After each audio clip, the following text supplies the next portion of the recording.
Coincidence is a lie you've been told your entire life. They told you some things just happen, that it's all chance, randomness, probability. But deep down, you've felt otherwise. You've had moments that felt too precise to be accidental glimpses of something intelligent woven into the ordinary. A number repeated everywhere you looked. A person calling just as you thought of them. A song lyric hitting at the exact moment you needed to hear it. And still, you brushed it off, because you were conditioned to believe there's nothing beneath the surface of reality. But there is, and it's been guiding you the whole time. These moments you've called coincidences are not random. They are messages, clues, markers from something greater trying to reach you. This isn't about superstition or wishful thinking. This is about seeing reality as it truly is. Alive, aware, and always communicating. The question is, are you finally ready to listen?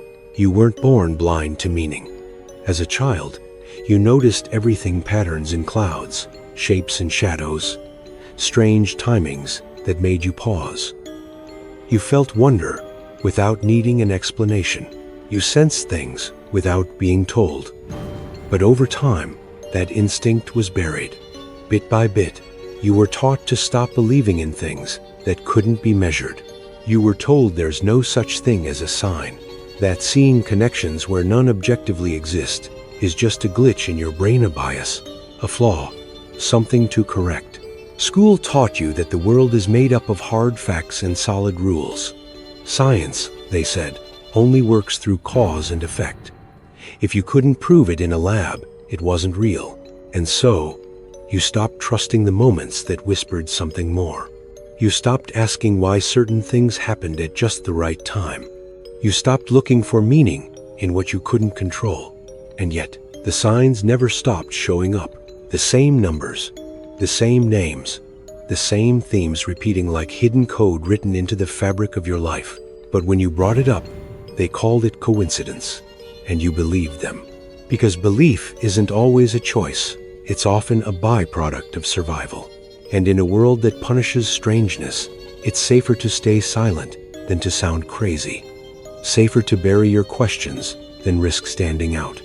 So, you learn to wear the blindfold. You learn to trust logic over intuition. You learn to silence the part of you that still sensed something more. The system you were raised in thrives on predictability. It needs you to follow a scripto, stay focused on what's visible, provable, monetizable. If you wander off into mystery, if you pause to reflect on something that can't be quantified, you become harder to manage. And that's a problem for them. So they taught you to shut it down, to stop trusting the deep alignment you occasionally felt, to laugh off signs as accidents, to scoff at synchronicity. They told you, it's just your brain playing tricks on you. But here's the truth. Your brain isn't tricking you. It's trying to wake you up. You're not imagining the pattern, you're noticing the code. The idea of synchronicity was never meant to be mainstream, because once you see the world through that lens, you stop playing by the rules. You begin to notice when the universe is nudging you, calling you, aligning your path in ways no one else sees. And suddenly, you stop feeling like a victim of chaos. You start realizing you're part of something far more intelligent, something ancient, deliberate, and deeply personal. That doesn't mean every coincidence is a divine message. It means you're no longer living blind. You've stepped out of the illusion that life is a string of random events and into the awareness that every moment might carry meaning if you're willing to look closer. The reason you've forgotten how to do that isn't because you lost the ability. It's because the world trained it out of you. But even training can be undone. This isn't about learning something new. It's about remembering what you already knew before they taught you to forget. You were never meant to sleepwalk through your own life. You were meant to notice the trail of signs left just for you and follow them towards something real. Carl Jung once said, "Synchronicity is an ever-present reality for those who have eyes to see." He didn't mean that metaphorically. He meant it literally. Jung, one of the most influential minds in psychology, wasn't just a thinker. He was a mapmaker of the soul, someone who saw what lay beneath the surface of what we call reality. And when he introduced the term synchronicity, he wasn't trying to explain away strange coincidences. He was revealing a fundamental principle of existence, that the inner world and the outer world are not separate, but mirror images of the same underlying intelligence. Jung noticed something curious in his patients. People would often experience deeply meaningful events that defied logic or probability. A woman describing a dream about a golden scarab inlay for a real scarab beetle to tap against the window in that exact moment. Or a man facing a life decision who kept encountering the same symbol in unrelated contexts: a song, a billboard, a dream. Jung realized these were not hallucinations or fantasies. They were messages, signs that something deeper was orchestrating the intersections between mind and matter. He called it meaningful coincidence. But it was never about luck.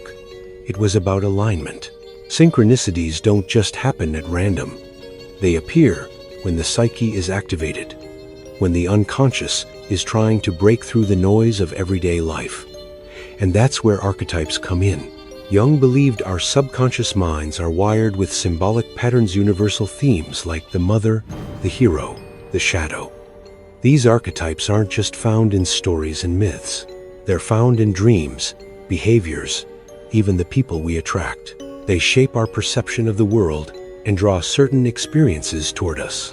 And when something in the external world triggers an archetype, it's not just a reflection, it's a call. A moment where reality reaches back. This is why synchronicities feel so intense. They're not random, they're exact. They appear when something within us is being activated, surfaced, or shifted. And the more conscious we become of these inner forces, the more visible the outer reflections become. Think about the times in your life when everything seemed to align. You thought of someone, and they appeared. You had a question, and the answer came in an unexpected form. You felt lost, and suddenly a symbol, a number, a phrase seemed to guide you back. These moments aren't anomalies, they're access points, invitation to deeper awareness. But we've been trained to dismiss them, to believe that if we can't explain something, it must not be real. Jung didn't accept that. He saw the psyche and the world as two halves of one system. The conscious mind projects meaning, and the unconscious responds through symbols. The world then becomes a mirror of the inner landscape, not metaphorically, but energetically, synchronistically. This is not magic. It's not wishful thinking. It's an ancient intuitive truth that science is only beginning to catch up with. Reality is not a machine. It's a language, and every synchronicity is a sentence written in it. What Jung began to uncover was a radical truth, that you are not a separate observer of life, but a participant in a living pattern that is both psychological and cosmic. Every thought you have, every emotion you carry, every image that arises in your dreams, they all interact with a deeper field of intelligence. And that field responds. When you step into alignment with your inner truth, the world outside begins to align with you. That's not ego.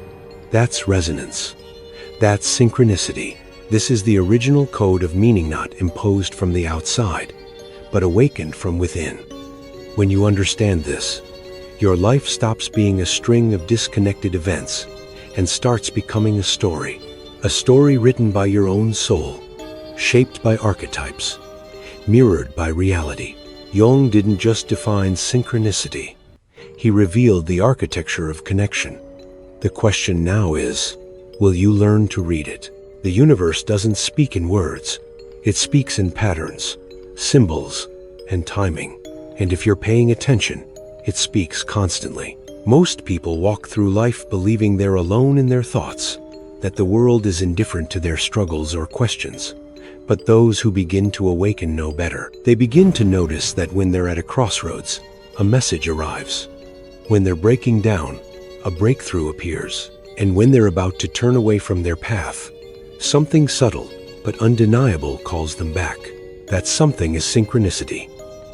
And it is the spiritual language of the universe. This language isn't heard with the ears or seen with the eyes. It's felt. It shows up as that strange knowing that something is significant, even if you can't explain why. It's the way a book falls open to the exact page you needed, or the way a stranger's words echo the thought that's been haunting you all week.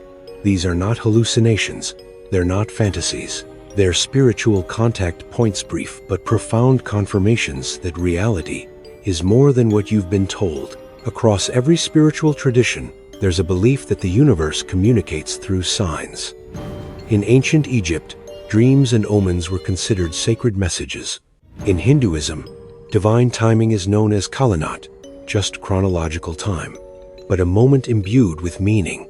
Indigenous cultures around the world speak of nature as a conscious force, animals, weather, and landscapes as guides rather than background noise. Even the Abrahamic traditions carry the theme, angels appearing at just the right moment, visions and symbols directing people toward their divine task. The language may differ, but the message is the same. You are not wandering through a dead world. You are in constant dialogue with a living one. Synchronicities often appear during spiritual awakenings, especially when your old life begins to dissolve and something new tries to emerge. It's no coincidence that people report weird signs when they're about to leave a toxic relationship, start a creative pursuit, or walk away from a life that no longer fits. The more you align with your authentic path, the louder the universe speaks. But not because it suddenly turns on, it's been speaking all along. You just became quiet enough to hear it. And still, many people ignore these signs, not because they don't believe, but because they don't trust themselves. They doubt their intuition. They rationalize the message away because it doesn't come in a form that fits logic. But spiritual language doesn't speak in formulas. It speaks in resonance. It speaks in timing. It speaks in dreams, in songs, in déjà vu, in the subtle electricity of a moment that feels too exact to be random.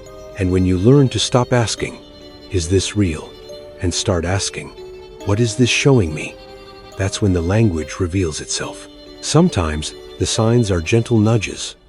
Other times, they're wake-up calls that shake you to the core, a missed flight that prevents disaster.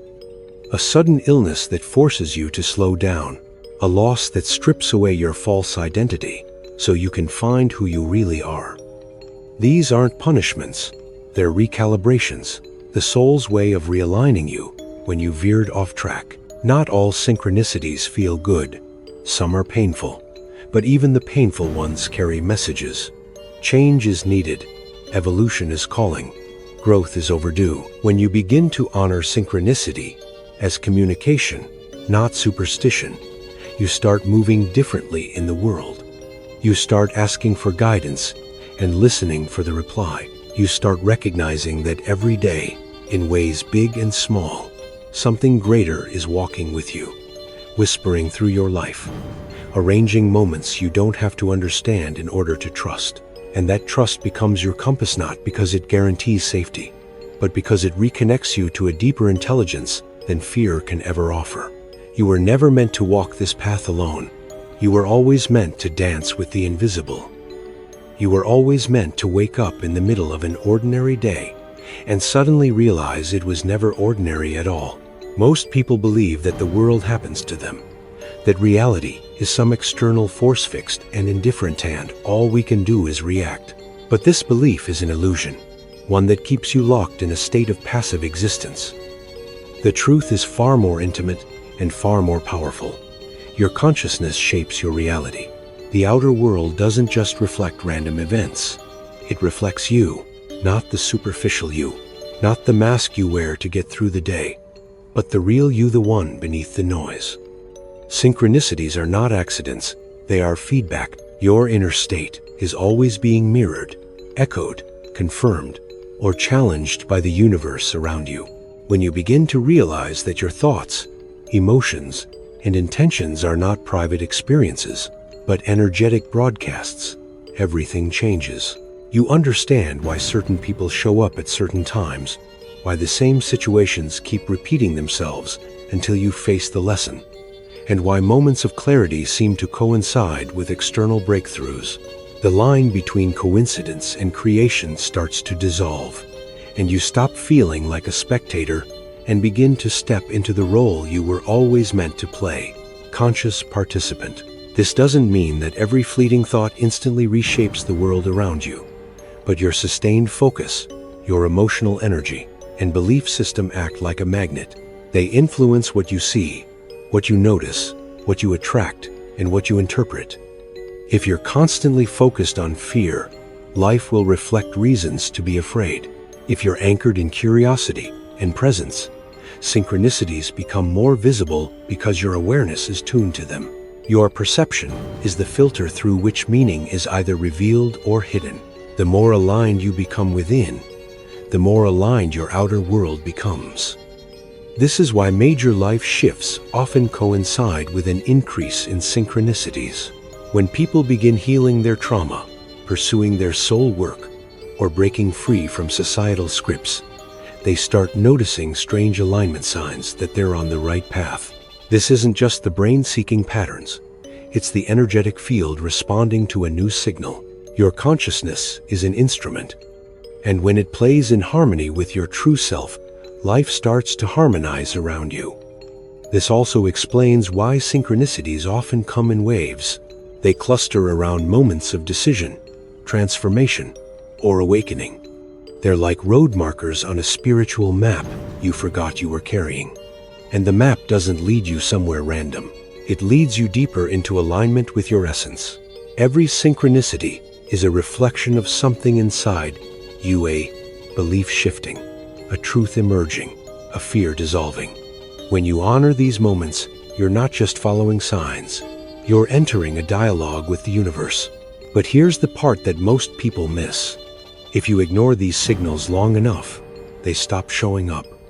Not because they aren't there, but because you've dulled your awareness to them. The more you dismiss, deny, or rationalize away these experiences, the less available they become to you. Synchronicities require your participation. They are not passive events. They are interactive. They want your attention, your reflection, your willingness to be changed, because that's what they're here for. Not to entertain you, but to evolve you.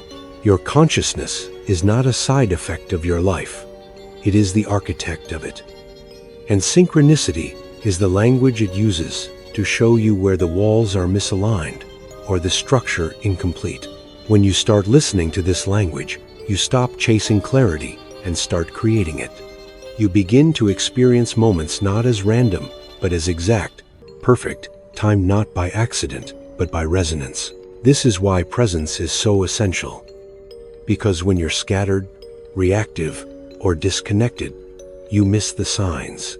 But when you're grounded and open, you start to see how everything is connected. The person you just bumped into, the sentence you randomly read, the impulse you felt but dismissed, they were all part of something bigger trying to get your attention. Consciousness doesn't just reside in your mind. It pulses through reality itself. And when yours begins to align with that deeper rhythm, synchronicity becomes your compass, not just a sign of meaning, but a confirmation that you've begun to walk in truth. For centuries, science and spirituality were kept in separate rooms, zone dealing with facts, the other with faith. But in recent decades, that wall has started to crumble. And at the center of that collapse is quantum physics, a field of study that ironically sounds more mystical than anything you'd hear in a temple. Because when you peer into the very fabric of existence, when you zoom in past the atoms and into the quantum field, something extraordinary is revealed. Reality is not solid, it's not fixed, it's not even local. It is fluid, interconnected, and deeply responsive. In other words, everything spiritual traditions have been whispering for thousands of years, science is now beginning to shout. One of the most important ideas in quantum physics is non-locality, the fact that two particles, once connected, can remain in sync no matter how far apart they are. Einstein called it spooky action at a distance. But spooky or not, it's real. Change one particle, and its pair responds instantly, even if it's on the other side of the universe. There is no signal, no delay, no physical link, just instant correlation that breaks everything we thought we knew about time, space, and separation. And it opens a door. If particles can communicate across vast distances, why not people? Why not thoughts? Why not consciousness itself? Synchronicity begins to make more sense in this light. When two seemingly unrelated events happen with meaningful timing, they may not be unrelated at all. They may be entangled not by physical connection, but by resonance. Just like entangled particles, events in our lives may mirror one another, not through cause and effect, but through an invisible field that connects all things. This is where quantum mechanics and mysticism shake hands, because both suggest that the world is not made up of isolated objects, but of relationships, vibrations, probabilities, waves of possibility. You are not a fixed entity moving through time. You are a field of energy and awareness interacting with a larger field of potential. And when you shift your frequency through thought, intention, emotion, you don't just change how you feel, you change what you attract. You change what finds you. Synchronicities, then, are not glitches in the matrix. They are the matrix flexing. They are reality responding to your inner world, aligning variables you can't consciously control to deliver an experience that breaks your pattern of separation. And quantum physics doesn't stop there. It tells us that time itself is not what we think it is. The future and the past may exist simultaneously as different slices of a greater whole. This echoes spiritual teachings that speak of divine timing, not as something linear, but as something precise, like a frequency you have to match to access the next step. Ever had the feeling you were in the right place at the right time, as if the moment was waiting for you? That's not fantasy. That's physics catching up with spiritual truth. Even the famous double-slit experiment, where observing a particle changes its behavior, points to something radical. The observer doesn't just witness reality, the observer influences it. You don't just perceive the world, you participate in shaping it. This is the foundation of conscious creation, and it's also the heartbeat of synchronicity. When your internal observer changes, when your awareness deepens, when your beliefs shift, when your focus clarifies, the external events around you start to organize differently. The puzzle pieces begin to move. The patterns start aligning. The universe begins to speak. But here's the catch. You have to be awake enough to notice. Because synchronicities are subtle. They don't demand your attention. They invite it. They don't shout, they whisper. And in a world addicted to noise, silence becomes sacred. Stillness becomes power. That's where you begin to notice what others miss. That's where the mundane starts to shimmer with meaning. Science is not here to kill mystery. It's beginning to validate it. The quantum field is not just theoretical. It is the space you're breathing in right now. The same field that connects stars and atoms connects thoughts and outcomes, dreams and events, you and everything else. And once you understand that, synchronicity is no longer strange. It becomes natural, expected, even essential. Because when physics meets mysticism, the message is clear. You are more connected than you were ever taught to believe. And life, as strange as it seems, is paying attention. One of the most misunderstood ideas about synchronicity is that it somehow means everything is predetermined. That if life is sending you signs, then your path must already be written. But that's not how it works. Synchronicity doesn't eliminate free will. It illuminates it. It's not a script you're doomed to follow. It's a conversation you're invited to join. Every synchronicity is a choice point, not a command. It's the universe laying a breadcrumb in your path, offering a moment of alignment and asking, will you follow this or will you ignore it? Time is not as linear as we've been led to believe. We think of the future as something ahead of us, the past as something behind us, and the present as the fleeting space in between. But mystics and physicists alike suggest that time is layered, multi-dimensional, a vast field rather than a straight line. In that field, your soul isn't just moving forward. It's interacting with patterns, probabilities, and potentials that already exist. And synchronicities often arise from this strange dance between timelines. A future version of you might be pulling you forward through signs. A past decision might echo forward, creating moments of meaning in the present. And somehow, all of it converges exactly when it's supposed to. This is why some moments feel electric, not just important, but charged, as if the fabric of reality momentarily thinned and something deeper broke through. Maybe it's a conversation that seems to change everything, or an encounter that feels predestined, or a coincidence so precise it sends chills through your body. Those are not random. They're thresholds, points in time where your soul aligns with the path it's been trying to walk. And in those moments, you are not being forced. You are being offered. Free will still lives at the center of it all. You can ignore the signs. You can turn away. You can rationalize, delay, dismiss, and the universe won't punish you for that. But it also won't stop trying. It will keep nudging you. It will keep rearranging the scenery. It will keep placing signs in your path until you finally stop and ask, what is this trying to show me? And when you do, everything shifts. Because your awareness is the key that unlocks the pattern. Destiny is not a fixed outcome. It's a frequency. It's not a rigid path, but a resonance. When you move closer to who you really are, you naturally start to align with people, opportunities, and events that match that deeper vibration. Synchronicity increases, not because something outside of you is pulling the strings, but because you are finally vibrating in harmony with your own truth. You're no longer swimming upstream against your own current. You've started to flow with it. Think about those moments in your life when everything seemed to fall into place effortlessly, when doors opened without force, when help arrived before you even asked, when a choice, however risky, felt strangely right. Those moments are not flukes. They are signals, evidence that you are operating within your soul's design. And the more you tune into those moments, the more they begin to multiply. But don't confuse ease with passivity. Synchronicity still asks something of you. It asks you to choose, to be conscious, to take the leap even when it doesn't make sense. Sometimes the sign will come, but it's up to you to follow it. It's not about being passive in the face of fate, but about being an active participant in a dialogue with the universe.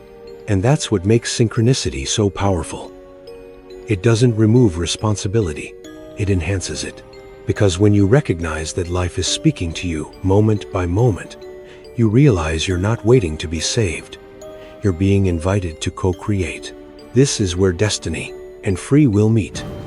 Not in opposition, but in harmony. Destiny sets the coordinates. Free will chooses the route. And synchronicity is the flashing light that tells you you're on track.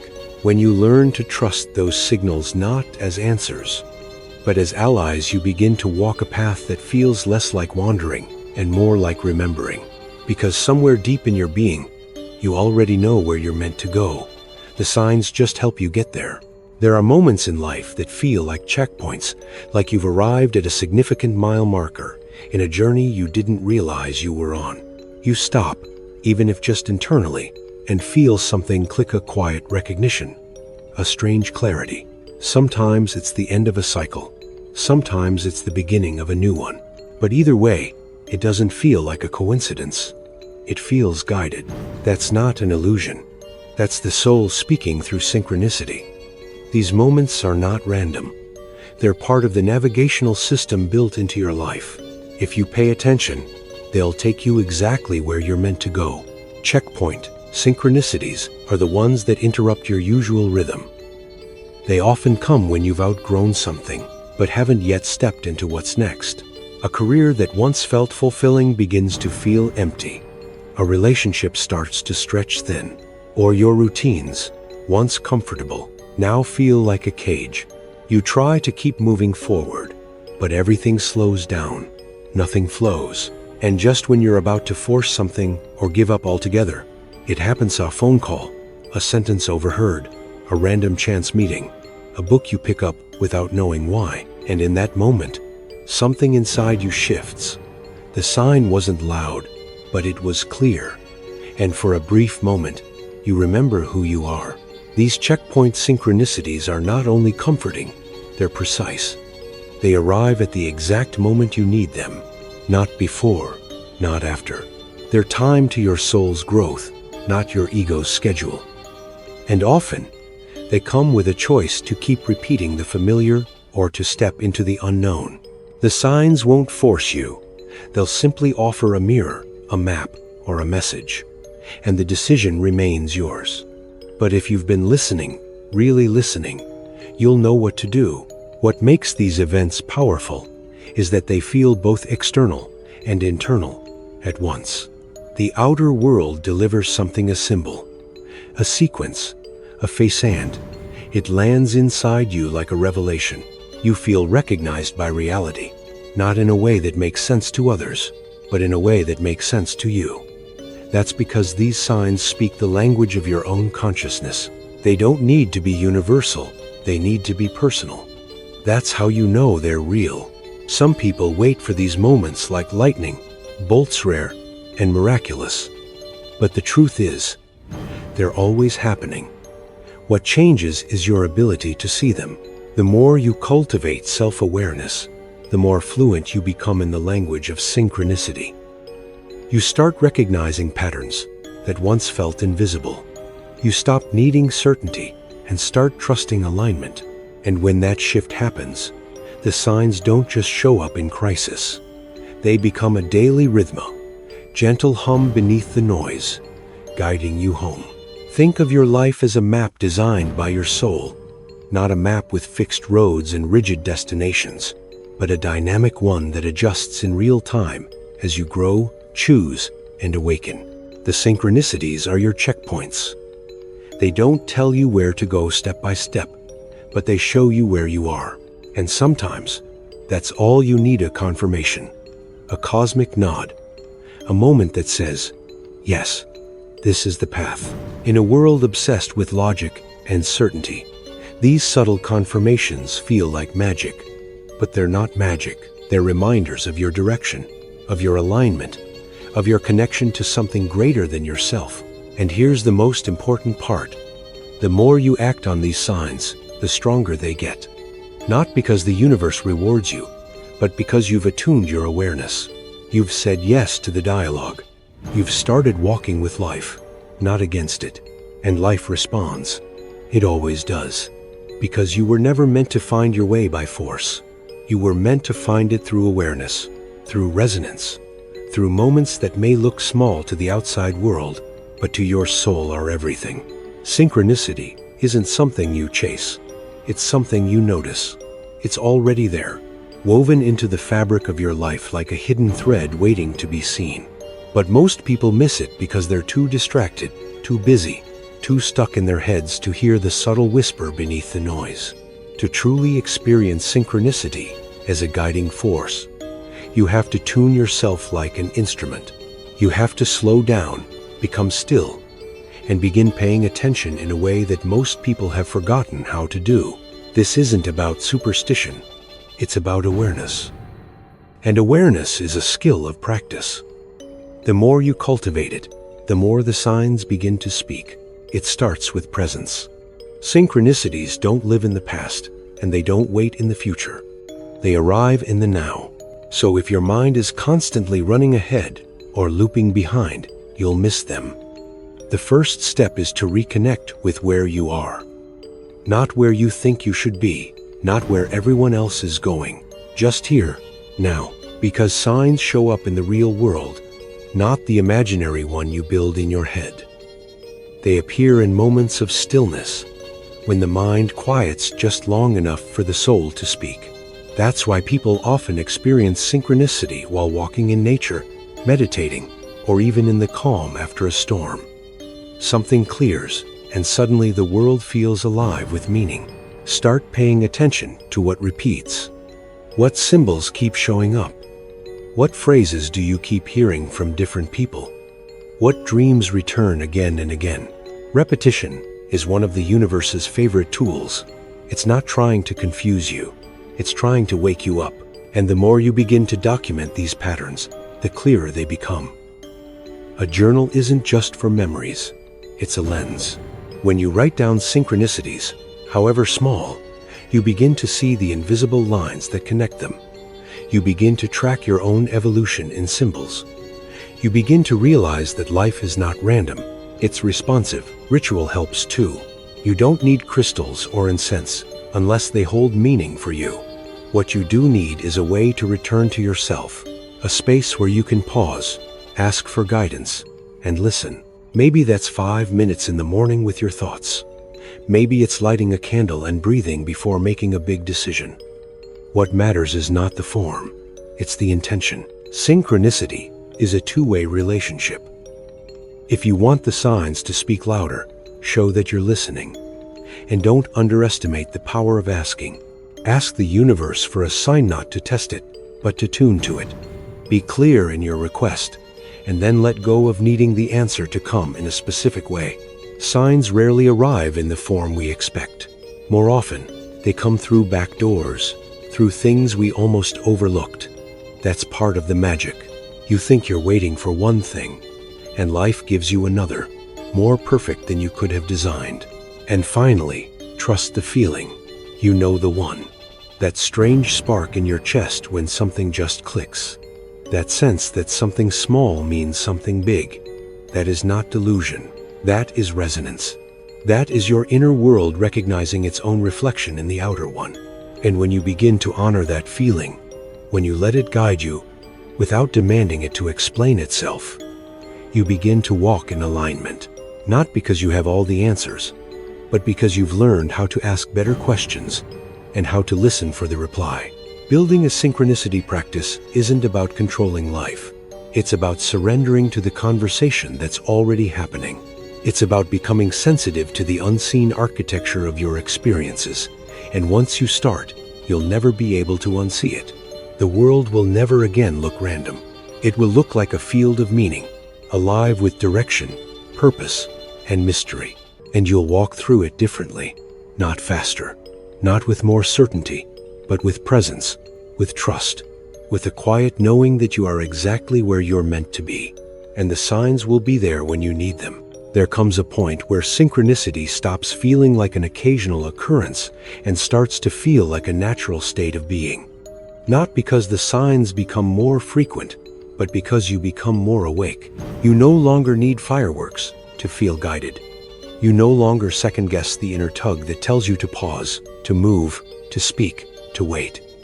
You've trained yourself to listen, and in that listening, a new way of living emerges that isn't based on control, prediction, or fear, but on alignment, presence, and trust. This is where synchronicity stops being a phenomenon and becomes a philosophia way of life, rooted in deep relationship with yourself and the intelligence of the universe. Living this way doesn't mean you have all the answers. It means you've stopped pretending that you need them. You no longer chase certainty like a drug. You recognize that the real power lies in being attuned in, being available to the mystery. You start waking up in the morning and asking not just, what do I need to do today, but what is life asking of me today? That small shift changes everything.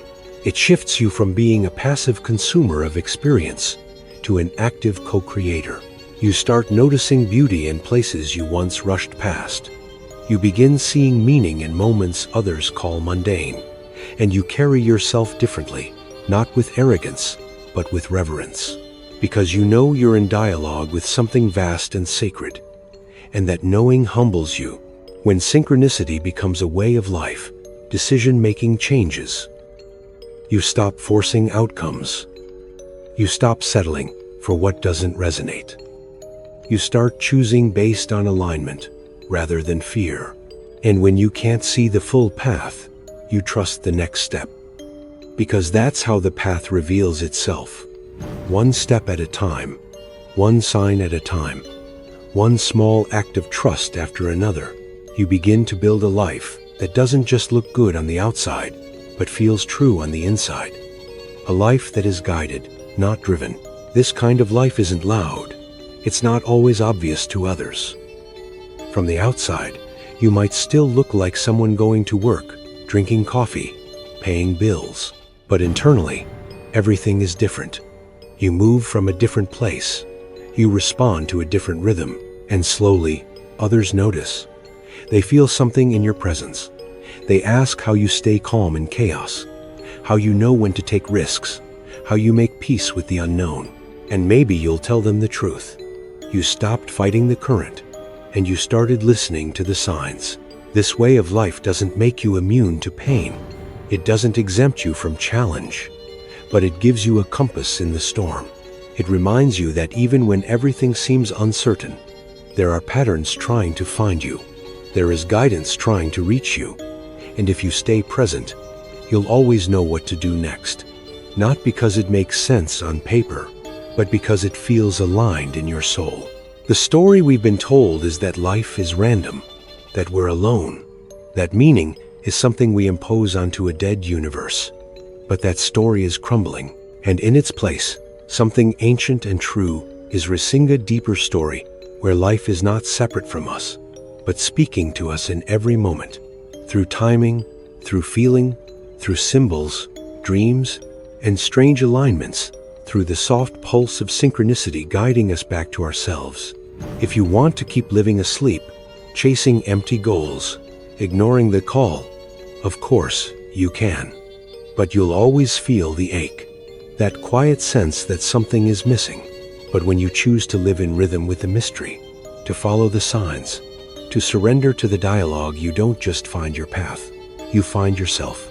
Not the version of you shaped by expectation, but the real one, the one who knows, the one who remembers. And if you're still not part of Insights Academy, now's the time. We go far deeper, resharing what we can't say here, and offering tools that align with your spiritual path. You'll also receive a free copy of the Kybalion, but that's only for a limited time. Don't miss it. If this video resonated with you, let us know by commenting. I understood it.